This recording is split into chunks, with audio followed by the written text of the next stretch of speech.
हाँ, तो दोस्तों इस वीडियो के अंदर हम लेमोचेक इंडिया के आईपीओ के बारे में बात करेंगे और जानेंगे कि इस आईपीओ के अंदर आपको अप्लाई करना चाहिए या नहीं। चलिए शुरू करते हैं। तो देखिए, सबसे पहले हम ये जानेंगे कि ये कंपनी क्या काम करती है। क्योंकि जो कंपनी है 2020 में ये कंपनी स्टार्ट हुई है, यानी कि ऑलमोस्ट अगर हम देखेंगे तो 3 से 4 साल ये कंपनी को स्टार्ट हुए हो चुके हैं। ठीक है, जो कंपनी है ये कंपनी पहले अगर हम 2023 से पहले अगर हम बात करेंगे तो पहले ये कंपनी जो भी यहाँ पे फ्लश डोर्स होते हो या फिर जो डेकोरेटिव लेमिनेट्स वगैरह होते हैं उसके ना ये कंपनी हमें ट्रेडिंग करती हुई नजर आती थी। लेकिन पिछले साल अगर हम बात करेंगे यानी कि ऑलमोस्ट 1 साल पहले यहाँ पे कंपनी ने मैन्युफैक्चरिंग भी यहाँ पे स्टार्ट कर दी है। और अगर हम कंपनी के मैन्युफैक्चरिंग यूनिट की अगर हम बात करेंगे तो चैम्बूर में हमें कंपनी का मैन्युफैक्चरिंग यूनिट नजर आता है। इसकी अगर हम टोटल एरिया की अगर हम बात करेंगे तो लगभग 650 स्क्वायर फीट की एरिया में यहाँ पे कंपनी के मैन्युफैक्चरिंग यूनिट की नजर आती है। उसके अलावा अगर हम बात करेंगे तो यहाँ पे कंपनी करंटली एक फ्रेंचाइजी भी हमें यहाँ पे महाराष्ट्र में कंपनी अपनी ऑपरेट करती हुई हमें यहाँ पे नजर आती है। तो जिसके थ्रू भी यहाँ पे जो कंपनी के प्रोडक्ट्स है वो हमें यहाँ पे सेल होते हुए नजर आते हैं। और उसके अलावा ये कंपनी हमें ट्रेडिंग भी करती हुई नजर आती है, यानी कि आगे से प्रोडक्ट को लेकर फिर आगे ये कंपनी को आगे जिनको भी रिक्वायरमेंट होती है तो उन्हें कंपनी प्रोडक्ट हमें सेल करती हुई नजर आती है। अब अगर हम बात करेंगे तो यहाँ पे खास करके अगर हम देखेंगे तो बिजनेस मॉडल थोड़ा बहुत अगर हम देखेंगे तो खास करके जो ट्रेडिंग वाला जो कंपनी का बिजनेस मॉडल है वो कहने की डेफिनेटली मार्केट को अच्छा नहीं लगेगा। लेकिन अगर ये मैन्युफैक्चरिंग अगर ये कंपनी खुद करती है और अगर आने वाले टाइम पे अगर और अच्छी तरीके से अपने मैन्युफैक्चरिंग कैपेसिटी का अगर कोई ये कंपनी बढ़ाती है तो वहाँ पे कहने की लॉन्ग टर्म के पॉइंट ऑफ से मार्केट को वो काफ़ी ज़्यादा पॉजिटिव लग सकता है। और ये जो मैन्युफैक्चरिंग वाला अगर पार्ट है अगर आगे चलकर जो रेवेन्यू की अगर हम बात करेंगे, अगर अच्छा खासा रेवेन्यू अगर कंपनी का मैन्युफैक्चरिंग से अगर आएगा तो वहाँ पे कहने की यहाँ पे पी एक्सपांशन भी कंपनी को मिलता हुआ नजर आ सकता है। अगर हम यहाँ पे कंपनी के ऑब्जेक्टिव की अगर हम बात करेंगे तो देखिए, पर्टिकुलरली आईपीओ के ऑब्जेक्टिव की अगर हम बात करेंगे तो ऑब्जेक्टिव इतना अच्छा हमें यहाँ पे नजर नहीं आता है। क्योंकि अगर हम बात करेंगे तो कुछ लोन्स वगैरह यहाँ पे कंपनी ने लिए हुए हैं, उसको यहाँ पे कंपनी हमें रीपे करती हुई नजर आएगी। तो डेफिनेटली उससे थोड़ा बहुत यहाँ पे शॉर्ट टर्म में हमें इंपैक्ट पड़ता हुआ नजर आएगा। क्योंकि यहाँ पे जो कंपनी की इंटरेस्ट कॉस्ट वगैरह वो हमें यहाँ पे कम होती हुई नजर आएगी। और उससे कहीं कि हमें यहाँ पे कंपनी की जो प्रॉफिटेबिलिटी वो शॉर्ट टर्म में थोड़ी इंप्रूव हमें यहाँ पे होती हुई नजर आएगी। लेकिन यहाँ पर अगर हम एक नेगेटिव पॉइंट की अगर हम बात करेंगे तो ये कंपनी भी काफ़ी छोटी है। और ये कंपनी अगर हम बात करेंगे तो अभी इनऑर्गेनिक ग्रोथ के रिगार्डिंग ये कंपनी में यहाँ पे बात करती हुई नजर आ रही है। क्योंकि मुझे कहीं ना कहीं यहाँ पे नेगेटिव लगता है। क्योंकि यहाँ पे मुझे लगा कि लगभग 60 करोड़ के लगभग अगर हम देखेंगे तो ये कंपनी का आईपीओ का साइज है, जिसमें अगर हम देखेंगे तो मुझे लगा कि अपना जो कंपनी का जो मैन्युफैक्चरिंग कैपेसिटी है अगर उसको एक्सपांड करने के रिगार्डिंग अगर ये कंपनी अपना आईपीओ लेकर आती है तो मुझे कहने की यहाँ पे काफ़ी ज़्यादा पॉजिटिव है कंपनी का आईपीओ लगता। लेकिन देखिए, इतनी छोटी कंपनी भी लगभग 50-60 करोड़ के लगभग कंपनी का एनुअल रेवेन्यू है। और यहाँ पे ये कंपनी अपना किसी और कंपनी को यहाँ पे खरीदने के रिगार्डिंग यहाँ पे अपना आईपीओ लेकर आ रही है। तो कहने की देखा जाए तो मुझे यहाँ पे जो कंपनी के प्रमोटर के माइंडसेट की अगर हम बात करेंगे तो माइंडसेट कहने की मुझे यहाँ पे कंपनी के प्रमोटर का नेगेटिव नजर आता है। अगर हम यहाँ पे कंपनी के फाइनेंशियल्स की अगर हम बात करेंगे तो फाइनेंशियल्स यहाँ पे कंपनी के में यहाँ पे अच्छे नजर आते हैं। अगर हम 2022 में अगर हम बात करेंगे हार्डली 10 करोड़ के लगभग ये कंपनी का रेवेन्यू का नंबर था। फिर ये नंबर हमें बढ़कर अराउंड 31 करोड़ के लगभग होता हुआ नजर आया। और अभी रिसेंटली जो फाइनेंशियल ईयर खत्म हुआ था वहाँ पे लगभग 55 करोड़ के लगभग का रेवेन्यू का नंबर हमें यहाँ पे नजर आता है। ऑल ओवर देखा जाए तो यहाँ पे कहीं ना कहीं 2 साल के नंबर्स की अगर हम बात करेंगे तो ऑलमोस्ट यहाँ पे 5 गुना से भी ज्यादा कंपनी के रेवेन्यू के नंबर्स हमें यहाँ पे होते हुए नजर आए हैं। और अभी 6 महीने के कंपनी के नंबर्स की अगर हम बात करेंगे तो ऑलरेडी 72 करोड़ के लगभग का रेवेन्यू का नंबर यहाँ पे कंपनी ने कर लिया है, जो कि इंडिकेट कर रहा है कि लगभग 150 करोड़ से ज्यादा का रेवेन्यू का नंबर हमें यहाँ पे एनुअल टर्म में यहाँ पे कंपनी का देखने को मिल सकता है।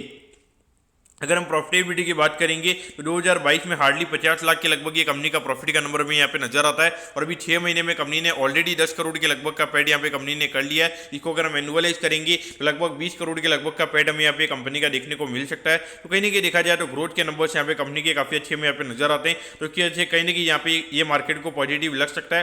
लेकिन यहाँ पर अगर हम देखेंगे तो कंपनी ने लगभग यहाँ पे अगर हम कंपनी के मार्जिन की अगर हम बात करेंगे तो कहीं ना कहीं ऑलमोस्ट यहाँ पे 15% के लगभग का नेट प्रॉफिट मार्जिन यहाँ पे कंपनी ने दिखाया है। तो मुझे लगता है कि कहीं ना कहीं यहाँ पे इतना क्योंकि मेनली अगर हम देखेंगे जो मेजोरिटी अभी जो कंपनी का रेवेन्यू के नंबर की अगर हम बात करेंगे तो हमें ट्रेडिंग से यहाँ पे आता है। तो कहीं ना कहीं इतना ज़्यादा नेट प्रॉफिट मार्जिन के हिसाब से अगर हम बात करेंगे तो मुझे लगता है कि थोड़े बहुत नंबर्स यहाँ पे कंपनी के इन्फ्लेटेड है। क्योंकि 15% के लगभग मैक टू मैक्स यहाँ पे अगर हम ट्रेडिंग के बिजनेस की अगर हम बात करेंगे तो वहाँ पे ग्रॉस मार्जिन होता है। लेकिन यहाँ पे कंपनी का नेट प्रॉफिट मार्जिन इतना कैसे, मुझे कहने के लगता है कि ये थोड़े बहुत नंबर्स जो कंपनी के हमें यहाँ पे थोड़े इन्फ्लेटेड नजर आते हैं।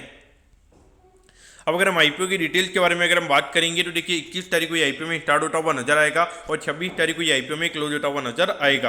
यहाँ पर अगर हम प्राइस बैंड के बारे में अगर हम बात करेंगे तो फिक्स 200 रुपये पर शेयर पे कंपनी में शेयर देती हुई नजर आ रही है और 600 शेयर का लॉट शेयर हमें यहाँ पे कंपनी का नजर आता है, यानी कि एक लॉट को अप्लाई करने के लिए 1,20,000 रुपये यहाँ पर आपको लगने वाली हैं। अगर हम इश्यू साइज की अगर हम बात करेंगे तो अराउंड 61 करोड़ 20 लाख के लगभग का आईपीओ का इश्यू साइज हमें यहाँ पे नजर आता है। इसमें अगर हम रिटेल कोटा की अगर हम बात करेंगे तो अराउंड 50% के लगभग यहाँ पे कंपनी का रिटेल कोटा है, यानी कि ऑलमोस्ट अगर हम देखेंगे तो 31 करोड़ के लगभग का रिटेल कोटा में यहाँ पे कंपनी का नजर आता है। क्योंकि कहने की देखा जाए थोड़ा नेगेटिव है, क्योंकि अगर हम देखेंगे तो अभी करंटली मार्केट में सिचुएशन खराब है और ऐसे टाइम पे लगभग 50% रिटेल कोटा का आईपीओ और थोड़ा साइज भी अगर हम देखेंगे तो काफ़ी थोड़ा बड़े साइज का एसएमई आईपीओ में ये पर्टिकुलरली नजर आता है। कहने की देखा जाए और इतने अभी मार्केट ऐसी सिचुएशन भी नहीं है कि अगर इतना ज़्यादा अगर फ्री फ्लोट अगर मार्केट में आएगा तो उसको डाइजेस्ट करने के लिए वहाँ पे डिमांड डेफिनेटली चाहिए। उतनी डिमांड यहाँ पे मिलेगी या नहीं मिलेगी, वो एक सबसे बड़ा क्वेश्चन हमारे पास में यहाँ पे नजर आता है। अगर हम लिस्टिंग की अगर हम बात करेंगे तो एनएससी के एसएम प्लेटफॉर्म पे ये कंपनी में लिस्ट होती हुई नजर आएगी।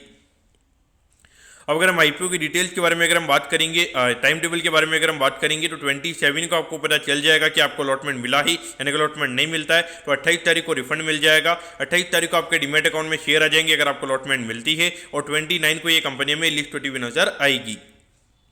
अब अगर हम एट दी एंड अगर हम कंपनी के वैल्यूएशन के पैरामीटर्स की अगर हम बात करेंगे तो देखिए ऑलमोस्ट 206 करोड़ के मार्केट कैप पे कंपनी का आईपीओ में आता हुआ नजर आ रहा है। और अगर ये साल की अगर हम एनुअलाइज अर्निंग की अगर हम बात करेंगे तो इसके हिसाब से लगभग 10 से 11 के पी रेशियो पे ये कंपनी का आईपीओ में आता हुआ नजर आ रहा है। तो देखिए वैल्यूएशन वाइज अगर हम देखेंगे तो डेफिनेटली हमें काफ़ी सस्ता लगेगा, लेकिन मार्केट में सबसे बड़ी दिक्कत वाली बात यही है कि जो इतना बड़ा यहाँ पे जो फ्री फ्लोट की अगर हम बात करेंगे, ये जो इतना बड़ा फ्री फ्लोट है इसको डाइजेस्ट करने में काफ़ी ज़्यादा टाइम लगेगा। और भी अगर हम खास करके अगर हम एसएमई कंपनीज की अगर हम बात करेंगे तो बहुत सारी एसएमई कंपनीज के रिजल्ट काफ़ी अच्छे आ रहे हैं, लेकिन फिर भी अगर हम स्टॉक की अगर हम बात करेंगे तो वहाँ पे कोई मोमेंटम हमें देखने को नहीं मिल रहा है। तो कहीं नहीं देखा जाए तो अभी मार्केट में सप्लाई काफ़ी ज़्यादा बढ़ चुका है, तो इसको डाइजेस्ट होने में यानी कि यहाँ पे टाइम लगेगा। उस पॉइंट ऑफ व्यू से अगर हम बात करेंगे तो यहाँ पर जो लोग बिल्कुल भी रिस्क यहाँ पे नहीं ले सकते, यानी कि अगर 5% अगर ये बाई चांस अगर ये कंपनी डिस्काउंट पे लिस्ट हो जाती है और वो लोग अगर बिल्कुल डाइजेस्ट यहाँ पे नहीं कर सकते तो उन्हें यहाँ पे टोटली आईपीओ को अवॉइड करना चाहिए। लेकिन जो लोग यहाँ पे लगभग उनको ऐसा लगता है कि 5% अगर बाई चांस अगर ये आईपीओ नीचे भी खुल जाता है तो मुझे यहाँ पे कोई दिक्कत नहीं है। लेकिन देखिए एसएमई कंपनी में आपको समझना चाहिए कि कभी कभी अगर मार्केट एकदम नेगेटिव जाता है तो एसएमई कंपनियाँ 5% नीचे नहीं खुलती, वो कंपनी अगर हम बात करेंगे सीधा 15 से 20% हमें यहाँ पे नीचे खुलती हुई नजर आती है। तो अगर थोड़ी वॉलेटिलिटी अगर आप हैंडल कर सकते हो मेरे हिसाब से देखा जाए तो कंपनी थोड़ी ठीक ठाक हमें यहाँ पे नजर आती है। मुझे लगता है कि अगर मार्केट अच्छा रहेगा तो लगभग 10 से 15% के प्रीमियम पे